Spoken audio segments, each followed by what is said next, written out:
For this video, I want to talk about the top 3 things I think you should know about college before starting.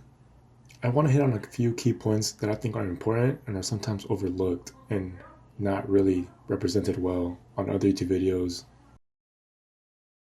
The one thing to know before starting college is habits stick with you once you graduate.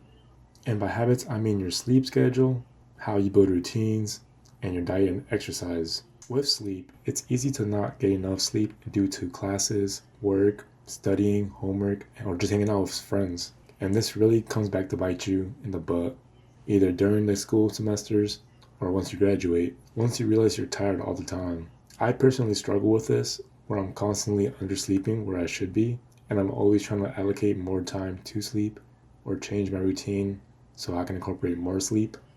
It's not always successful, but it's a work in progress. Shifting over to building a routine, most people in college are used to the following class schedule and fitting things in between, but that doesn't work as well once you graduate.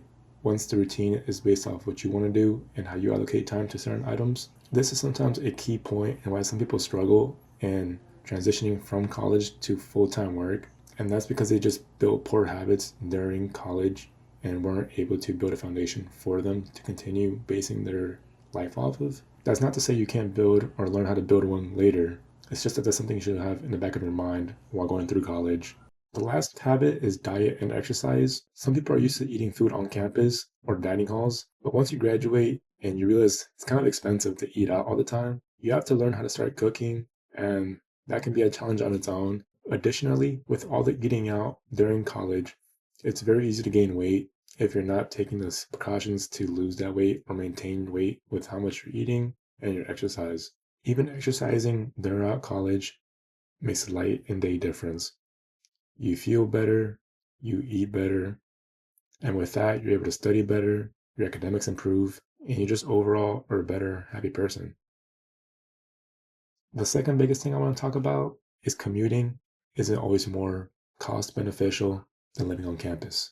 If you're not required to stay on campus your first or second year, you should really take the time and sit down and do the math on how much you'll be spending on car maintenance, gasoline, and overall wear, such as tires, brakes, and such. Even once you have those prices down, it's not always cookie cutter, because the moment you want to do stuff outside of school, extracurriculars with friends and stuff, that requires more driving, more wear and tear on your vehicle, and overall, if your vehicle isn't fuel efficient, you might just be better off and or break even with staying on campus. Continuing with the topic of commuting, you lose a lot of time commuting. That includes at the beginning and at the end of your day. At the beginning, because you have to take time out of your day to get ready to go to school, to commute to school, and then towards the end of the day, you have to take time out of your day to drive back home from school. Those 15, 30-minute, 45-minute, hour-long drives do add up throughout the week. You'll eventually feel it, especially after those long weeks of exams where you just wish you lived on campus and didn't have to drive back home. There will be some days where you sleep in between classes in your car, and that's fine if that's what you want to choose, but just be aware of it when you're first entering college.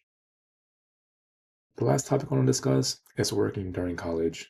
This can be both advantageous and disadvantageous. Many people are working during college, and there's many who aren't. But I specifically want to hit on a key point of the triangle between money, studies and being social, and sleep. If you're a commuter, this will be especially true. You will have to sacrifice one or the other, or have subpar in every category. In my time during college, I found very few people who could manage all three, and those that did were highly disciplined. The average person isn't going to have a set schedule of where they allocate only certain time throughout the day to do everything: work, study, homework, hang out with friends, sleep. It's very easy to drop one and just focus on the other two.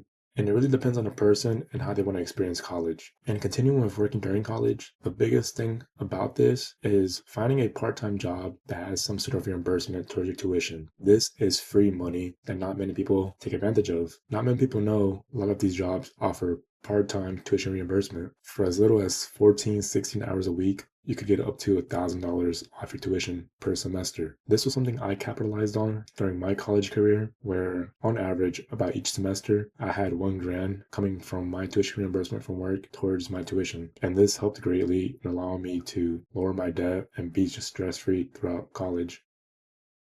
That sums up the top 3 things I think you should know before starting college. I did skim over a lot of these, give you a broad overview, but that's because I want you to look into them, take a deep dive yourself, because that's what college is about. Learning new information and expanding off of it, taking that knowledge and applying it, whether to your own life, to those around you. That is the ultimate goal of college. That being said, I hope you are enjoying the more frequent posts. I know I said I'd only be posting about once a month, but I'm trying this weekly thing, even if it's small videos like this, where they're not very long, just to help me edit, make thumbnails. And so once again, thank you for tuning in, and I'll catch y'all later. Bye.